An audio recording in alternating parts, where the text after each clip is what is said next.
खिड़की के पास खड़ी पूजा पुराने दिनों को याद कर रही थी। आंखों में आंसू उसकी यादें ताजा कर रहे थे।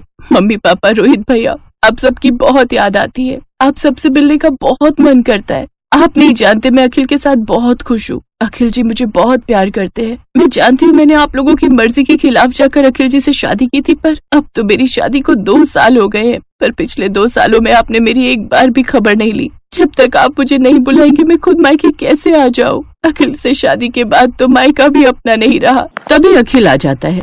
मायका अपना कैसे रहेगा पूजा? याद नहीं तुम्हारे पापा ने तुम्हें क्या कहा था कि कभी भी तुम अपने मायके में पैर नहीं रखोगी।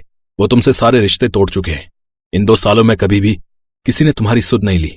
तुम रक्षाबंधन पर राखी और भाई दूज पर तिलक भेजना नहीं भूलती हो। पर रोहित ने कभी सोचा कि एक बार मैं अपनी बहन से चुपचाप ही मिलने आ जाऊं? वो भी तुम्हारे पापा के खिलाफ नहीं जाता। क्या अपनी बहन के लिए उसका यही प्यार है क्या? तुम्हारी मम्मी तो तुम्हें याद कर सकती थी ना, वही एक बार फोन कर लेती। अखिल, तुम नहीं जानते, पापा के गुस्से से घर में सब डरते हैं। उन्होंने सबको मना किया हुआ है मेरे से बात करने के लिए। पापा के खिलाफ कोई नहीं जाएगा, पर मुझे पता है मन ही मन वो लोग मुझे बहुत याद करते होंगे। और मैं जानती हूँ वो भी कोई ना कोई बहाना मुझे बुलाने का ढूंढ ही रहे होंगे। तुम फ्रेश हो जाओ, मैं तुम्हारे लिए चाय लाती हूँ। कोई दिन ऐसा नहीं जाता था जब पूजा अपने मायके वालों को याद ना करे। कुछ दिनों बाद पूजा सब्जी मंडी में सब्जी खरीद रही थी, तभी उससे मायके के पड़ोस में रहने वाली सुनीता आंटी मिल गई। उन्हें देखकर पूजा बहुत खुश होती है। बातों ही बातों में उसे एक ऐसी बात पता चलती है जिसे सुनकर वो खुशी से फूली नहीं समाती। हाँ बिटिया, तुम्हारे रोहित भैया का रिश्ता पक्का हो गया है। अगले महीने की 5 तारीख की शादी का मुहूर्त निकला है। तुम्हारी मम्मी मिली थी तो बता रही थी कि यही दिल्ली की है लड़की। चलो अब तो तैयारी शुरू करो, तुम्हारे भाई की शादी है। अब तुम तो इकलौती बहन हो, सारे फंक्शन में तुम ही रौनक लगाओगी। मुझे लगता है 10-12 दिन ही तो शादी के रह गए हैं, तो तुम्हारे मम्मी पापा फोन कर ही देंगे। रोहित भैया की शादी का सुनकर मैं भी बहुत खुश हूँ। वो तो है ही, मैं तो खूब तैयारी करने वाली हूँ। अलग से सुंदर लहंगा तैयार करवाऊंगी। बहुत सारा काम है। अरे मैं अपना मोबाइल फोन तो घर पर ही छोड़ आई, कहीं पापा फोन न कर रहे हो। अच्छा aunty ji, thank you so much. आपसे मिलकर बहुत अच्छा लगा। रोहित भैया की शादी में मिलेंगे। पूजा जल्दी जल्दी घर पहुंचती है।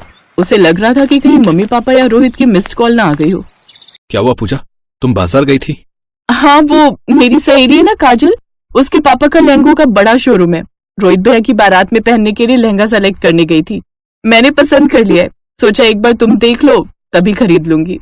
पूजा पहले फोन तो आने दो। अभी तक तुम्हारे घर से किसी का भी फोन नहीं आया है। रोहित की सगाई हो गई, शादी की डेट फाइनल हो गई, शादी को 10 दिन रह गए और अभी तक तुम्हें किसी ने फोन तक नहीं किया है। अब तो शादी के कार्ड भी बंटने शुरू हो गए होंगे, पर खुद की सगी बेटी को शादी के लिए अभी तक एक भी फोन किसी का नहीं आया। ऐसे फालतू में परेशान मत हो, कहीं ऐसा ना हो कि तुम्हें मायके से कोई बुलाए ना और तुम तैयारियां करके बैठ जाओ। अरे नहीं अखिल जी, कैसी बातें कर रहे हो आप? ऐसे मौके पर मम्मी पापा मुझे भूल थोड़ी जाएंगे। आखिर मेरे भाई की शादी है, मेरे बिना शादी थोड़ी होगी। ऐसी बातें करके तुम मेरा दिल छोटा कर रहे हो। मुझे घबराहट हो रही है। मेरे बहुत अरमान है अपने भाई की शादी को लेकर। मैं बहुत तैयारी कर रही हूँ अखिल जी। पर सच तो यही है ना पूजा कि अभी तक फोन नहीं आया है। पूजा भी समझ रही थी कि अब तक तो फोन आ जाना चाहिए था। शादी को दिन ही कितने रह गए थे। पूजा को तो ये तक नहीं पता था कि आखिर रोहित की शादी किस लड़की से होने वाली है। एक रात पूजा और अखिल रेस्टोरेंट में डिनर करके घर लौट रहे थे। रात के अंधेरे में अखिल को पता नहीं चला और उसने अपनी बाइक गलत रास्ते पर ले ली। अरे यार, लगता है मैं गलत रास्ते पर आ गया। अंधेरे में समझ ही नहीं आया। अब एक काम करता हूँ, बाइक वापस मोड़ता हूँ।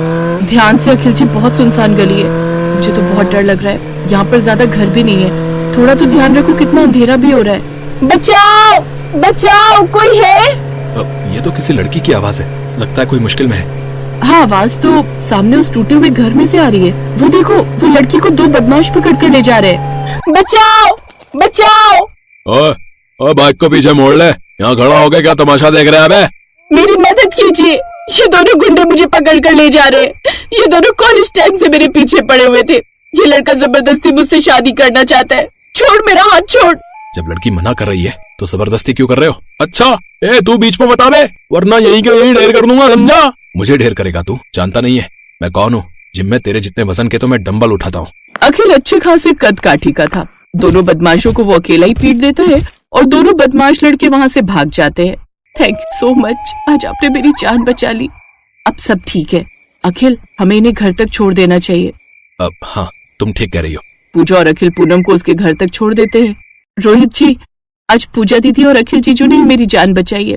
इनके बारे में मुझे कभी किसी ने बताया ही नहीं। पर आज सब कुछ जानकर मैं बस इतना ही कहूंगी कि पूजा दीदी और अखिल जीजू आज मेरे लिए भगवान बनकर आए हैं। पूजा, मेरी बच्ची।